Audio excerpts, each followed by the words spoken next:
नमस्कार दोस्तों, विक्रम शिला शास्त्री सर की ओर से डे बाय डे हम आपको शानदार मटेरियल्स अवेलेबल करा रहे हैं। तो आप लाइक, शेयर और सब्सक्राइब करना ना भूलें और इसके साथ साथ आपके कमेंट्स हमको मिले ताकि ना हम और भी आपकी स्टडी को इफेक्टिव बना सकें और घर बैठे आपको क्लासरूम का टच फीलिंग करवाएं। Thanks a lot. तो स्टूडेंट्स, आज से ध्यान देंगे हम चाइल्ड डेवलपमेंट एंड पेडागोजी में आपको जो इम्पोर्टेंट सब साइकोलॉजिस्ट हुए हैं, एजुकेशनिस्ट हुए हैं, फिलोसफर हुए हैं ना, उनको हम क्रम से लेंगे और उनके साथ जितनी जुड़ी हुई बातें हैं वो सभी आपको एक जगह आ जाएगा। तो आप इसको ध्यान से सुनेंगे ना तो इसमें बहुत से क्वेश्चंस आपको मिल जाएंगे और सुन के ही आपको याद हो जाएगा और आप समझ भी जाएंगे, अंडरस्टैंडिंग आपका क्लियर हो जाएगा। तो फिर इस पर किसी भी टाइप के प्रश्न आएंगे आप आराम से कर पाएंगे। तो ध्यान देंगे, हम नाम ले रहे हैं William Wundt. William Wundt German psychologist, Germany के हुए मनोवैज्ञानिक। तो एक तो सिंपल प्रश्न आ जाए कि विलियम वुंट डैश देश के मनोवैज्ञानिक, कहाँ के? तो जर्मन साइकोलॉजिस्ट। और विलियम वुंट ने मनोविज्ञान की प्रथम प्रयोगशाला 1879 में जर्मनी के लिप्जिंग शहर में स्टैब्लिश किया था। तो आपको आ जाए, मनोविज्ञान की प्रथम प्रयोगशाला किसने स्थापित किया? विलियम वुंट ने किया। कब किया? 1879 में किया। कहाँ पर किया? लिप्जिंग शहर जर्मनी में किया। कई बार ये प्रश्न आ चुका है।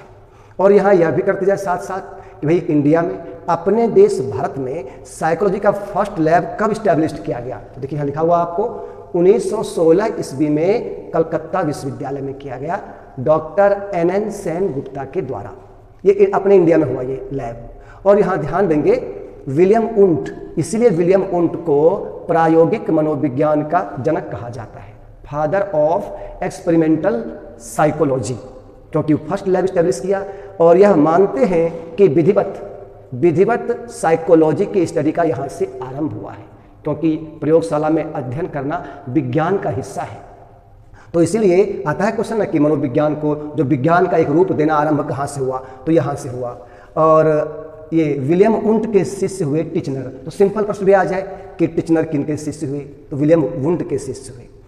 मनोवैज्ञानिक विलियम वुंट आरंभ में गेस्टाल्टवादियों के साथ ही काम कर रहे थे, लेकिन बाद में इन्होंने अलग होकर के अपना संरचनावाद स्कूल स्टैब्लिश किया। तो आपको आ जाए, संरचनावाद का प्रवर्तक या संरचनावाद स्कूल की स्थापना, संप्रदाय की स्थापना किसने किया? विलियम वुंट ने किया। और उसका शिष्य है टिचनर। स्ट्रक्चरलिज्म का फाउंडर।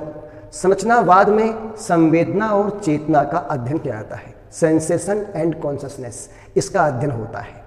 फिर ध्यान देंगे, विलियम वुंट और उनका शिष्य टिचनर, इन्होंने मनोविज्ञान को, साइकोलॉजी को चेतन अनुभूतियों का विज्ञान कहा, साइंस ऑफ कॉन्शियस एक्सपीरियंसेस।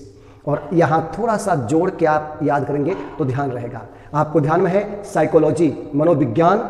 आपको आ जाए स्टूडेंट्स, थोड़ा माइंड पर ध्यान देंगे तो कि साइकोलॉजी शब्द की उत्पत्ति किससे हुई है? ग्रीक लैंग्वेज से, यूनानी भाषा से। कौन से दो शब्द है? साइकी और लोगोस। साइकी का अर्थ है आत्मा, लोगोस का अर्थ है विज्ञान। इसीलिए साइकोलॉजी की सबसे प्राचीन परिभाषा है आत्मा का विज्ञान। तो आपको आ जाए कि साइकोलॉजी की जो परिभाषा है उसका क्रम क्या है? तो आत्मा, फिर मन, फिर चेतना और अंत में व्यवहार को कहा गया है। इसलिए एक प्रश्न आता भी है कि मनोविज्ञान ने सबसे पहले आत्मा का परित्याग किया, फिर मन का, फिर चेतना का और अंत में यह व्यवहार को संजोए हुए है। यह कथन किसका है? तो यह मनोवैज्ञानिक वुडवर्थ का है, जिसका संबंध व्यवहारवाद से है। तो यहाँ आपको यह भी मिल गया। और एक प्रश्न आप ध्यान कर लेंगे, साइकोलॉजी शब्द सबसे पहले किसने दिया? तो वो दिया है रुडोल्फ गोइकल ने। तो आपको यहाँ से इस एक परिभाषा से हमने पीछे की बात को भी आपको ध्यान दिला दिया। ऐसे जब भी पढ़ें तो जोड़ जोड़ के पढ़ें कि क्या हमारा मेमोरी आगे पीछे जो क्वेश्चन बनता है वहाँ पर है कि नहीं। ये स्टडी का अच्छा तरीका है आपका। तो ध्यान देंगे, कोरिलेट करेंगे अपना। और विलियम वुंट और उनके शिष्य टिचनर बताया कि चेतन अनुभूति के बताए उन्होंने 3 तत्व, संवेदन, सेंसेशन, भाव, इमोशन, प्रतिमा, इमेज। तो ध्यान देंगे, जो यहाँ संवेदना है, सेंसेशन, ये ज्ञान की पहली सीढ़ी है। बड़ी ही सरल मानसिक प्रक्रिया है और ये जो जीवित प्राणी है सब में होता है, कम या अधिक संवेदना। पशु पक्षी में, मनुष्य में, बालक में, सब में होता है संवेदना। ये सरल मानसिक प्रक्रिया है। जो उच्च मानसिक प्रक्रिया होती है वो होता है प्रत्यक्षीकरण। ये ज्ञान की पहली सीढ़ी है। तो जो ज्ञान की उच्च सीढ़ी है वो है प्रत्यक्षीकरण, परसेप्शन, जिसमें हम संपूर्णता में, समग्रता में देखते हैं। और भाव इमोशन ध्यान देंगे, ये शारीरिक मानसिक दोनों स्थिति होती है, खास के मानसिक, और जो व्यवहार के रूप में प्रकट होते हैं, अपने जो हृदय में संचार होता है वो, उसको भाव के रूप में ये। इसलिए शरीर व मन की उत्तेजना जो हमारे व्यवहार के द्वारा प्रकट होता है उनको भाव कहा जाता है। जब भी हमको ऐसे घटना, परिस्थिति, व्यक्ति देखते हैं ना, तो उसका हमारे अंदर एक इमेज बनता है, चित्र बनता है, और फिर अंदर से वो बोध प्रकट होता है, उसका नाम है भाव। तो वो प्रतिमा जो अंदर बनती है, तो इसलिए उन्होंने चित्र अनुभूति के ये 3 तत्व बताए। फिर महत्वपूर्ण बात ध्यान देंगे, संरचनावाद के प्रवर्तक विलियम वुंड और उनका शिष्य टिचनर बहुत ही प्रसिद्ध हुए हैं, और इन्होंने बल दिया है अंतर्दर्शन या अंतर्निरीक्षण, इंट्रोस्पेक्शन मेथड। तो आपको आ जाए कि मनोविज्ञान की सबसे प्राचीन विधि का नाम क्या है, इंट्रोस्पेक्शन मेथड, या उसकी जगह आ जाए क्लासिकल मेथड ऑफ साइकोलॉजी, कि भाई मनोविज्ञान की शास्त्रीय विधि कौन सी है, तो वो अंतर्दर्शन या अंतर्निरीक्षण विधि है। ये मनोविज्ञान की शास्त्रीय विधि है, क्लासिकल मेथड है, सबसे प्राचीन विधि है।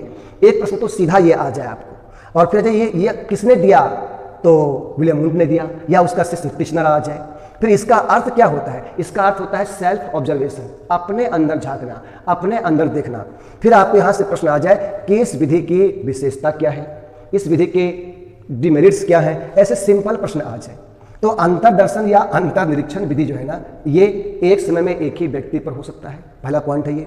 और फिर अंतर्दर्शन या अंतर्निरीक्षण विधि व्यक्ति के अंदर जो भाव है वो उसको बाहर निकालने का बड़ा अच्छा विधि है, लेकिन शर्त यह है कि वो व्यक्ति पूर्वाग्रह पूर्ण भावना से मुक्त हो, जो कि प्राय नहीं हो पाता। इसलिए इस विधि का एक जो दोष है, जिसके कारण इसे वैज्ञानिक विधि मानने में इनकार करते हैं, नहीं मानते, वो यह है कि इसमें वस्तुनिष्ठता का अभाव, ऑब्जेक्टिविटी का अभाव। अर्थात ये व्यक्तिनिष्ठ विधि है, विषयनिष्ठ विधि है।